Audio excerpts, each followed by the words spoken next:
আজকে আমি তোমাদের সঙ্গে তিনটে কাপকে নিয়ে আলোচনা করব। প্রথম কাপটার নাম হলো সুলতান আজলান শাহ কাপ। অর্থাৎ এই সুলতান আজলান শাহ কাপ মনে রাখবে কোন খেলার সঙ্গে যুক্ত, হকি খেলা। এটা হলো মনে রাখবে প্রত্যেক বছর মালয়েশিয়ার ইপো শহরে অনুষ্ঠিত হয়। অর্থাৎ ইনি হলেন মালয়েশিয়ার একজন সুলতান, নামটাই হলো সুলতান আজলান শাহ, তারই নামে প্রত্যেক বছর এই কাপটা অনুষ্ঠিত হয়। কবে শুরু হয়েছে? 1983 সালে। সেটাও তোমার এবছরে 2024 অনুষ্ঠিত হয়েছে। কারা জিতেছে? জাপান জিতেছে ফার্স্ট টাইম, আর রানার্স টিম ছিল পাকিস্তান। সেকেন্ডটা হলো থমাস কাপ। থমাস কাপ হলো পুরুষদের ব্যাডমিন্টন, এবং এই থমাস কাপ কবে চালু হয়েছে? 1949। যারই এবছরে কারা চ্যাম্পিয়ন হয়েছে 24-এ?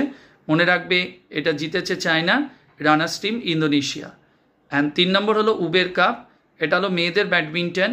এটা কবে চালু হয়েছে? 57-এ। এটাও এবছরে winning team China, runners team Indonesia.